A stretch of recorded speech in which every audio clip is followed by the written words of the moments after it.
minhas amigas internautas. Eu, doutora Silvia Petrelli, de volta em mais um programa Assunto de Mulher, aqui na Web TV São Caetano, todas as quartas-feiras, a partir das 3h30 da tarde. Gostaria de agradecer a todas vocês participantes, minhas amigas internautas, pelas perguntas que vocês têm feito para o meu programa. Eu gostaria de agradecer em nome de algumas participantes que aqui estiveram e que me fizeram algumas perguntas para o programa de hoje. Então, aproveitem, façam suas perguntas que responderei aqui no programa sobre um assunto de ginecologia e mama. E também vocês podem fazer perguntas para o meu convidado. E eu gostaria de agradecer algumas internautas que me fizeram algumas perguntas e que estão mandando agradecimentos pelo Facebook, pelo Twitter. Então participem, minhas amigas. Envie suas perguntas que responderei aqui no programa. Eu gostaria de agradecer a Maria Tereza Duarte, Joyce Abud, Márcia Cristina Alves, Luana Miguel, Eliana Castro, Célia Regina Nonato, Bárbara Lopes, Miriam Bambrilha, Margarete Garcia, Marcelo Persiani, Lu Souza, Thalita Nayara, Denis Carvalho e muitas outras aqui que aqui estão, que vou agradecendo durante o decorrer do programa. Amigas, hoje vamos bater um papo com um amigo meu, uma pessoa excepcional, que vai falar para nós internautas com relação ao SUS, Sistema Único de Saúde. É muito importante vocês saberem o que é o SUS, para que serve o SUS. Eu, como sou coordenadora do Centro Integral à Saúde da Mulher e também trabalho no Sistema Único de Saúde, vocês, minhas amigas internautas, vão saber o que vocês têm por direito com relação ao Sistema Único de Saúde na prefeitura, nos postos de saúde, com relação aos medicamentos, com relação ao atendimento e exames nesse SUS. Eu gostaria então de agradecer essa pessoa excepcional, esse meu amigo e parceiro, que também trabalha comigo na prefeitura, José Ricardo. Muito obrigado, Ricardo. Eu o chamo de Ricardo, né? Muito obrigado por estar aqui nesse meu programa. Gostaria de agradecer seu convite. E como o Ricardo é um entendido sobre o SUS, eu o trouxe aqui especialmente para falar com nós, mulheres, sobre o SUS. Ricardo, na realidade, o que é o SUS? Bom, Silvia, primeiro eu quero agradecer a você pelo convite, agradecer a todos aqui da Web TV São Caetano, né, que me receberam muito bem, e aceitei o convite para falar sobre o SUS, porque, na verdade, antes de falar diretamente o que é o SUS, né, essa sigla de 3 letras, nós temos que fazer uma grande reflexão. SUS, você sabe, o Sistema Único de Saúde, né? Mas em torno do SUS houve sempre um grande movimento até que se construísse o SUS. Porque às vezes a gente fala, eu costumo brincar que nós temos 2 conceitos equivocados do SUS. Primeiro que o SUS é uma coisa para as pessoas mais pobres, mais humildes, né? Isso é um erro muito grande, isso não é verdade. E segundo que o SUS já é um modelo construído, pronto. Não, o SUS é construído dia a dia, né? Com ações de saúde, com a própria atitude profissional. Então o SUS, na verdade, foi um modelo de saúde único, que foi implantado no país, né? A partir da Constituição de 1988, que unificasse toda a forma de atendimento às pessoas, do norte ao sul do país, porque não era assim, né? Se nós formos recordar, desde os movimentos do movimento sanitarista, nós tínhamos grande divergência. Então o SUS veio justamente para isso, para fazer um modelo único de atendimento. Ao mesmo tempo que uma pessoa é atendida, vamos imaginar, numa cidade do interior de São Paulo, ela é atendida no interior da Bahia, no interior do Espírito Santo, no interior de uma outra região. Então essa foi a grande vantagem do SUS, essa foi a ideia, você levar um atendimento de qualidade, um atendimento igualitário a todas as pessoas. Puxa, que bacana, Ricardo. Então quer dizer que ela pode ser atendida tanto no município dela, como em qualquer outro estado, então? Pode, o SUS a gente costuma dizer que é universal, né? Por isso que já existe até o Cartão Nacional de Saúde, que faculta a pessoa, através do cartão, ela ser atendida em qualquer cidade. Por exemplo, imagina que a pessoa foi viajar, ela passou mal, ela não vai ser atendida? Vai. Pelo SUS, vai ser muito bem atendida. Essa foi uma das grandes vantagens, no meu entender, do SUS. E quando que o SUS foi criado? Na verdade, como eu estava dizendo, o SUS foi criado, as bases do SUS foram lançadas pela Constituição de 1988, no seu artigo 197, que já cita, né, o Sistema Único de Saúde. A partir da Constituição, aí veio a Lei 8080 de 1990, que realmente criou o SUS, o Sistema Único de Saúde. Só que um detalhe muito interessante, quando esta lei foi aprovada pelo então presidente Fernando Collor de Mello, ele, na verdade, alguns itens ele não aprovou. Então, o que ele vetou? Ele vetou a participação da sociedade, né, no SUS, e vetou também as formas de transferências. Como que o SUS ia ser sustentado? Porque isso era muito importante. Depois surgiu a Lei 8142 de 1990 também, que regulamentou isso, as transferências e a participação da comunidade. Então a base do SUS, na verdade, a gente diz que ele foi criado realmente em 88, foi homologado, mas o SUS já vem, essa ideia de um sistema único, de um sistema igualitário, de um sistema participativo, já vem, podemos dizer que já vem de décadas. Certo. E quais são as bases legais para esse SUS? As bases legais, a Constituição, né, de 88, a Lei 8080 e 81.142. Essas, nós podemos dizer que são os alicerces do SUS. Como o SUS é um modelo que é construído diariamente, surgem muitos decretos, portarias, normas, porque o SUS vai se aperfeiçoando. O SUS de 1988, podemos pensar assim, o SUS de hoje é diferente do SUS de 1988. Por quê? Porque hoje ele já abrange muito mais opções de tratamento às pessoas. Tecnologias em saúde, né? O número de habitantes do país hoje, a população aumentou muito, então o SUS mudou, de lá para cá já mudou muito. Sim, é verdade. E para as minhas amigas internautas que passam na prefeitura, no Sistema Único de Saúde, elas têm direito a todo o sistema num conjunto, como um conjunto só, com relação a exames, com relação aos medicamentos. Me fala um pouquinho sobre isso. Tem, porque a ideia do SUS, quando a gente vai ver o critério de universalidade, equidade, a ideia do SUS era justamente isso, é criar um modelo que atendesse a pessoa desde uma simples consulta até um transplante, né? Então a pessoa tem direito sim a tudo isso, à consulta, aos exames, aos medicamentos. O SUS tem uma rede hierarquizada, regionalizada, que responde bem, né, a essa ansiedade da população. E até o paciente, imagina a dificuldade antigamente, como eu já citei. Você tinha que fazer tratamentos, eram repartidos, né? Você ia num lugar para fazer o exame, no outro pegar o medicamento, o outro uma consulta, ou voltar, ou remarcar. Então o SUS começou a integralizar isso. Por isso que uma das questões do SUS que a gente fala é da resolutividade. Esse é um dos focos principais do SUS, é realmente resolver a questão da saúde. E nisso o SUS tem uma resposta muito boa para a sociedade e para a população em geral. E você, como trabalha nesse sistema, o que você me fala, Ricardo, com o sistema do SUS daqui de São Caetano, você como coordenador de assistência farmacêutica? Bom, o SUS nós sabemos, no atual governo, o governo do Dr. Paulo Pinheiro, que é uma pessoa que eu particularmente gosto muito, tenho um grande apreço, porque sei que é um homem muito bom, um homem digno, um homem honesto. O que nós estamos construindo hoje em termos de SUS para o município de São Caetano? Nós estamos fazendo uma reintegração, uma reestruturação. Por isso que às vezes nós percebemos que há uma certa ânsia na população pela melhoria do atendimento médico, medicamentos. Surge até aqueles boatos que o prefeito cortou isso, cortou aquilo. Não, o prefeito não cortou nada disso. Nós estamos reestruturando. Então nós estamos fazendo o quê?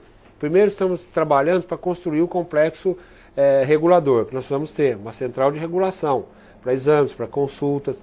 Precisamos criar protocolos clínicos para o município. Nós estamos trabalhando nisso também. A criação de indicadores de saúde fortes, porque todo município tem que ter um indicador de saúde. Então o SUS hoje em São Caetano está passando realmente por uma grande transformação. Muitos bons profissionais envolvidos nisso, mas isso leva tempo, né? A gente fala do SUS de 88 para cá, quantos anos? Então as pessoas costumam dizer, o SUS não funciona. Não, o SUS funciona. O SUS não falta recurso, o SUS em alguns momentos falta gestão. Por quê? Porque ele não é um sistema simples, ele é um sistema complexo, exige uma demanda muito grande de conhecimento, de profissionais. Então o SUS em São Caetano hoje, eu acredito que ele está começando a ser alicerçado. E a tendência é que cada vez mais ele melhore. Eu tenho certeza que para o ano que vem as pessoas já vão encontrar uma melhoria fantástica. Não é? Ricardo, temos uma pergunta de uma internauta aqui que gostaria de saber. Obrigado, Marcela, pela sua pergunta. A Marcela é de São Caetano. O que fazer quando uma cidade se recusa a me atender por ser moradora da região? Se ela não é moradora da região, o que faz nesse caso? Na verdade, não poderia haver essa recusa. Fernanda, né? Fernanda, não poderia haver essa recusa. Porque o SUS, como ele é um sistema único, o que a gente diz? Que a atenção básica, o que é ela? A porta de entrada do SUS. É o primeiro contato que uma pessoa vai ter com o sistema de saúde. Imagina que ela está chegando a primeira vez. Então, esse primeiro contato não pode ser recusado em lugar nenhum, né? Então, ela teria que verificar o porquê dessa recusa. E realmente há também um dispositivo legal que ela, como munícipe, como uma participante do SUS, ela pode, inclusive, questionar a autoridade competente, no caso, a diretora da UBS, secretária da Saúde, o porquê do não atendimento. Ela tem um poder legal para fazer isso, ela pode fazer isso. Então, e, Ricardo, se chega, por exemplo, igual você falou, uma gestante que mora em uma outra cidade, ela gostaria de fazer o pré-natal aqui. Ela tem esse direito ou não? Ela tem esse direito. Aí, o que eu costumo dizer? Há critérios também. Você tem o direito, mas o SUS, como ele é organizado, há certos critérios que você tem que seguir. Inclusive, o Ministério da Saúde tem trabalhado muito nessa questão da saúde da mulher, da humanização do parto. Imagine que essa gestante está aqui. Então, por aqui ela vai seguir uma série de parâmetros para poder ser atendida. Claro que o atendimento não será negado. Eu gosto de frisar isso, que às vezes a população não entende. Ela diz, eu não fui atendida. Não é que não foi atendida, é que o SUS tem uma série de parâmetros. Então você tem que ter o cartão nacional de saúde, você vai passar para o médico, tem que ter um histórico dessa paciente, saber a origem dela, a medicação que ela usava. Então há todo um processo envolvido nisso. Por isso que eu disse que o SUS não é uma coisa muito simples, ele é complexo, né? Mas o atendimento em si não pode ser negado. Não há uma questão legal que diga, olha, eu posso negar este atendimento. Não, você vai fazer o atendimento para colocar essa pessoa num programa. Né? No caso da mulher, a saúde da mulher evoluiu muito, né? Diga-se de passagem. Então você vai colocar essa paciente num desses programas, mas não que você vá negar esse atendimento. E no caso de remédios de alto custo? Alto custo, nós temos em Santo André um programa do Estado que chama-se Alto Custo, né? O alto custo também, ele é um programa que há muitos anos há muita desinformação sobre ele. O alto custo não é um programa que se refere a custo de medicamento, ele se refere a patologias. Determinadas patologias ele atende, determinadas patologias não. Então há um protocolo clínico, a pessoa vai no próprio Mário Covas, leva a documentação, né, que a gente fala que é um processo, porque ali é uma requisição de um médico, há um descritivo das ações, o porquê solicitar aquela medicação, exames que a pessoa vai levar nesta ficha para poder ser encaminhada. Então, feito isso, a pessoa pode adquirir esse medicamento para o Estado. Fora isso, existe uma outra prerrogativa do Estado que a gente chama de Portaria 54. O que é a Portaria 54? Imagina que você pede o medicamento. O Mário Covas não vai atender naquela patologia, no CID que a gente fala, que é o Código Internacional de Doenças. Imagina que isso está fora daquele CID. Então, o que acontece? Você monta um processo, entra com pedido para o Estado, que é essa Portaria 54, autoriza você a fazer esse pedido. Esse pedido vai para a Comissão de Farmacologia, eles vão analisar esse pedido. Se realmente eles entenderem que você precisa daquele medicamento, o medicamento vai ser fornecido. Certo. É um outro caminho que o Estado oferece também. Certo. Bom, minhas amigas internautas, vamos para um breve intervalo e voltarei logo a seguir, continuando falando de SUS com o meu amigo Ricardo. Até mais.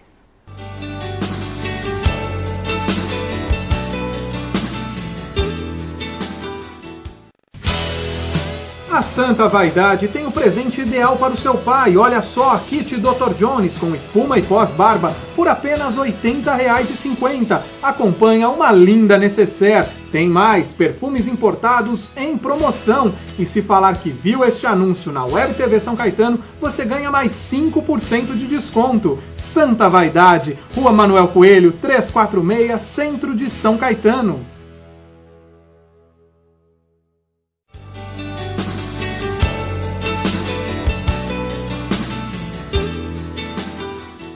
De volta desse breve intervalo, estou conversando com o Ricardo sobre SUS. Vamos dar um tempo, minhas amigas internautas, e vamos agora para o quadro E aí, doutora?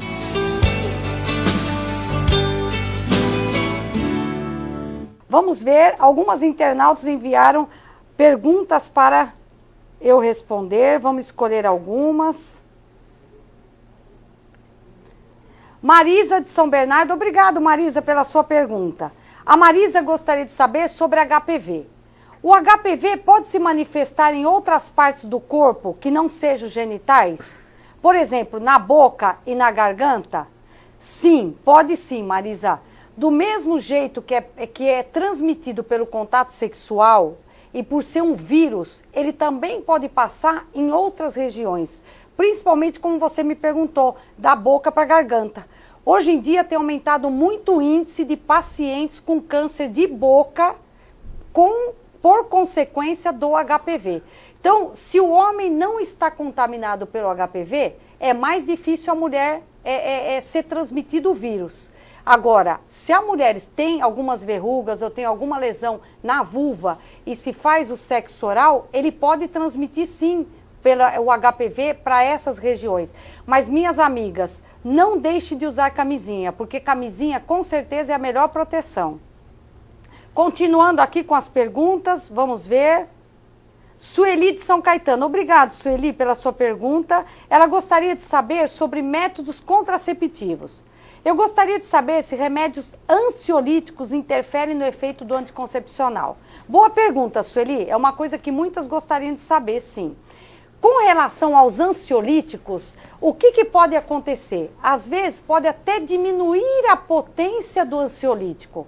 Então, às vezes prescreve o anticoncepcional e você toma um ansiolítico junto, ele pode até diminuir a potência. Então, se passa para o estado de humor, de ansiedade, acaba que diminui a potência do quê? Do ansiolítico, tá? E você não vai responder bem aquele estado seu emocional para aquilo que foi prescrito, tá bom? Então tem que tomar cuidado sim com essa associação, tá? Bom, vamos ver, tem mais perguntas. Tem várias perguntas aqui, vamos escolher algumas, não dá para a gente responder todas, mas aproveitem e façam suas perguntas. Se vocês quiserem saber também com relação ao meu colega que está aqui presente, o Ricardo, com relação ao SUS, podem fazer suas perguntas que ele responderá. A Elisa de Cubatão, ela gostaria de saber sobre candidíase. Candidíase tem cura ou sempre tem possibilidade de voltar? E geralmente a candidíase é proveniente de anticoncepcional? Se for, quais são eles e como evitar que a doença volte, além do uso da camisinha? Bom, geralmente a candidíase, ela pode ser, ela não é só transmitida pelo contato sexual. Às vezes uma menina, uma paciente que é virgem ainda, ela pode ter a candidíase por diversos agentes. O anticoncepcional, não vamos focar só no anticoncepcional como sendo um deles. Pode, às vezes, a baixa de imunidade, se ficar muito tempo com um biquíni, se você ficar muito tempo na praia, em época de verão é muito comum você pegar a candidíase. Só que assim, a candidíase tem tratamento para ela. É importante saber se está tendo muita candidíase de repetição. Então é importante passar com o ginecologista para fazer toda essa investigação. Mas tem tratamento sim, minha amiga, para a candidíase, tá? Bom, temos mais tempo para algumas perguntas. Bom, Marcela também de São Caetano gostaria de saber sobre DST. DST como sífilis e HPV pode ser detectadas por meio de exame de sangue? Bom, você vê que às vezes o tópico, e eu gosto muito de falar sobre as doenças sexualmente transmissíveis, que estão aumentando demais hoje em dia entre as mulheres, né, entre os parceiros de uma maneira geral. E falando especificamente da sua pergunta sobre a sífilis, nós temos sim um exame de sangue, que é o VDRL, que ele dá o diagnóstico se você tem ou não a sífilis. E isso é importante, minhas amigas internautas, realizar esses exames que já é de praxe durante a gestação, nos exames de pré-natal, justamente para a gente, às vezes, tratar no início de uma gestação, que às vezes nem tem sintomas, tá? Agora, com relação ao HPV, não existe exame laboratorial para HPV. O HPV, ele é o exame clínico. Então, se tiver alguma verruga, se tiver alguma lesão no colo do útero, que a gente chama de lesões que não são comuns, são lesões como uma mancha branca, epitélio acetobranco, mosaico, algumas lesões sugestivas do HPV, o que nós fazemos? Nós colhemos esse material, essa biópsia, e enviamos para o laboratório. E ele nos dá o diagnóstico do HPV. Outra coisa importante é a captura híbrida, que é um método molecular.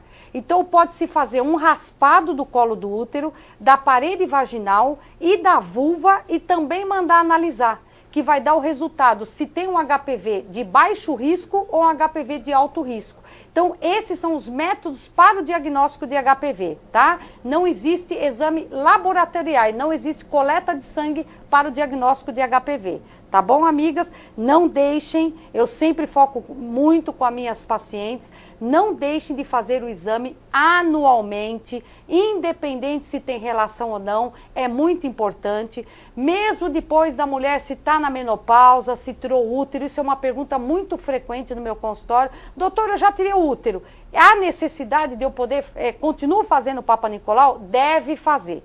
Tá? Tem lesões, às vezes, subclínicas que só aparecem no exame. Então, não deixem de fazer seus exames regularmente, tá? Temos mais, vamos aproveitar mais uma pergunta aqui. Janaína de Santo André, ela gostaria de saber sobre a TPM. A TPM acontece necessariamente quando dias antes da menstruação ou ela existe pós a menstruação? Não, Janaína. A TPM, ela é no período que antecede a menstruação, tá? Então, por isso chama tensão pré-menstrual. Todos aqueles sintomas de dor na mama, a mama mais inchada, dor de cabeça, retenção de líquido, irritabilidade, ela acontece bem nesse período. Então, nós não temos a tensão pós-menstruação. Ela é mais focada mesmo com relação a esse período, tá bom? Minhas amigas internautas, eu gostaria de agradecer mais algumas pessoas por estar entrando em contato conosco. Vamos ver aqui, muitas pessoas têm entrado em contato, feito suas perguntas pelo Facebook, pelo Twitter. Podem continuar enviando suas perguntas que eu responderei em cada programa. Eu gostaria de agradecer a Denise Carvalho, a Fernanda Zocatelli, Juliana Veludo, Mariana Rubio, Mari Leone, Renata Marchese, Ariadne Paiva, Bárbara Lopes, Drica Maria Moraes, Zezé Cadenque, Liane Dias Firmino, Amanda Simeone, André Heloísa Pereira Guedes e Gustavo Burato. Muito obrigada, eu gostaria de agradecer a todos vocês por estarem entrando em contato conosco aqui na Web TV São Caetano. E não esqueça que estarei sempre aqui com vocês, todas as quartas-feiras, a partir das 3h30 da tarde. E agora, voltando com vocês, um assunto muito interessante com meu colega Ricardo, que é coordenador da assistência farmacêutica daqui da nossa unidade de São Caetano do Sul. Voltando um pouquinho, Ricardo, me fale mais um pouquinho do SUS. Por que esse programa foi implantado, então? Na verdade, o SUS, existia uma demanda de saúde muito grande no país, como eu expliquei no começo, né? E o SUS, a ideia de se pensar um sistema único, primeiro era para poder diminuir essa demanda. Não só isso, mas você fazer a regionalização, a hierarquização, você levar as ações de saúde para o interior do país. Isso era uma dificuldade muito grande. Então o SUS foi criado pensando todo esse modelo. Você atender com qualidade, atender com igualdade, atender com justiça.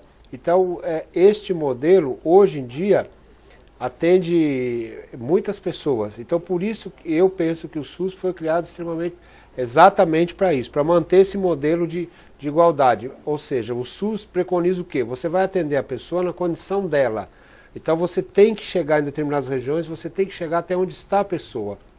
Porque há regiões, você pega o Pará, mais o Pernambuco, aqueles estados mais carentes, a Bahia, os lugares mais distantes, então o SUS chega também. Então essa foi a ideia. Então nisso eu acredito que o SUS realmente conseguiu um grande êxito. Ele chega até as pessoas e chega de uma forma igualitária. Isso que é o principal. Isso foi muito importante, né, Ricardo? Foi. Porque olha os atendimentos que nós temos aqui em São Caetano, né, com Sim. relação a muitas, e até porque muitas pacientes, às vezes, não têm mais condições de pagar um convênio. Sim. Quantas saíram de um convênio e vieram para o Sistema Único de Saúde? E às vezes eu ouço o seguinte, tem pacientes que passam comigo aqui no CAISM, que tem convênio e talvez por elas gostarem realmente do nosso atendimento, Sim. né, como médico e do suporte que nós damos para essas pacientes, elas se sentem mais à vontade e acabam passando com a gente. Sim. E às vezes deixa o convênio de lado. Sim. E com relação a... Até as pacientes, agora focando um pouquinho com as minhas pacientes, meu programa, eu não sei se você sabe, Ricardo, eu tenho meu programa ocupacional para as pacientes oncológicas lá no CAISM, porque você já participou comigo várias vezes. Quero até parabenizá-la por esse programa, que foi uma iniciativa maravilhosa. Quando eu fui, eu vi o programa, vi o trabalho que é feito, realmente aquilo me tocou, porque o SUS preconiza isso também. Amor às pessoas, carinho, atenção, dedicação. E esse seu trabalho realmente é fantástico. Eu fiquei muito emocionado de ver. E também a participação das pessoas. Você percebe no rosto delas a felicidade, a alegria, a vontade de estar ali. Você está tratando o ser humano como ele merece ser tratado. Olha, então, Ricardo, você que me conhece como amiga, né, e como profissional, eu sempre quis fazer isso, sabe? Eu sempre quis montar um programa e um atendimento mais humanizado, né, para a população. Eu acho que a gente tem que focar isso.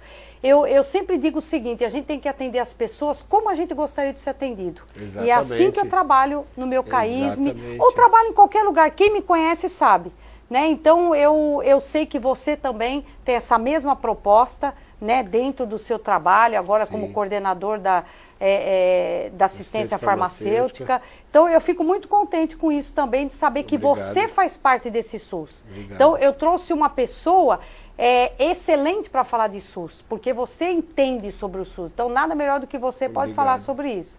Bom, Vinícius, temos uma pergunta, né, de uma internauta. Bom, tem uma internauta que gostaria de saber, é Roberta de Santo André. Não seria melhor se cada cidade tivesse sua própria farmácia de alto custo e descentralizar o serviço? O que você acha, Ricardo?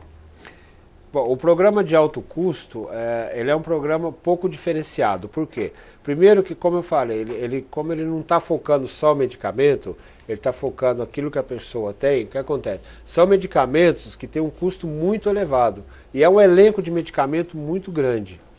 Então, o que acontece? Se cada cidade tivesse um alto custo, você teria uma demanda muito grande, um custo muito alto. Isso você não teria nenhum resultado. Então o que acontece? Eu não sou favorável por isso, porque além do custo, da manutenção, do transporte, a responsabilidade, né, que às vezes a gente fala, um programa de alto custo é muito simples. Não é simples por tudo que envolve ali. Pelos medicamentos que envolve, pelas pessoas que estão no processo. Então é um processo que realmente tem que ser muito bem analisado. Porque se lá você tem medicamento de 10, 12, 15 mil reais, né? Além do preço, o medicamento precisa ser bem prescrito, precisa ter uma comissão que tenha muita experiência para analisar esses pedidos, para saber se realmente a pessoa pode ou não retirar esse medicamento. Claro que a ideia, no geral, se cada cidade tivesse, seria muito mais prático, mas não seria funcional, não seria justo, não seria igualitário. Por isso que eles já costumam colocar isso em regiões. Por exemplo, aqui como no caso Santo André, já pega toda a região do ABC, as 7 cidades. Então o transporte é fácil, as cidades estão integradas. E essa cidade, Ricardo, ela é escolhida de alguma maneira especial ou não? Por que foca esse remédio de alto custo em Santo André? Na verdade, quando começou, nós temos as diretorias regionais de saúde em todo o Brasil, né? Há uma divisão dessas diretorias. O programa do alto custo também, quando começou, qual foi o critério? Regiões. Então o ABC vai ser essa região de 7 cidades. Em São Paulo eu tenho outro alto custo que vai também pegar vários bairros. Então o critério era esse. Foi feito por regiões. Depois houveram algumas mudanças, mas sempre o critério é esse, é região, é população assistida, o entorno. Então esse foi o critério para você criar o alto custo. Né? Eu penso que é um critério válido, é um critério aceito. Poderia melhorar? Poderia, porque o SUS, como eu digo, ele é construído no dia a dia, então nós temos que debater, nós temos que questionar, nós temos que participar. Entendeu? Então eu acredito que isso pode ser melhorado ainda.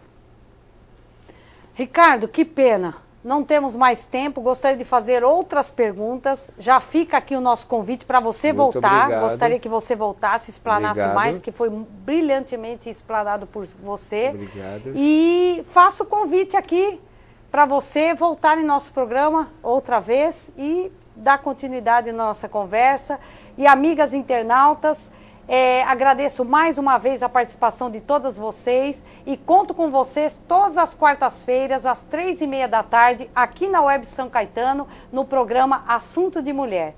Obrigado e até lá.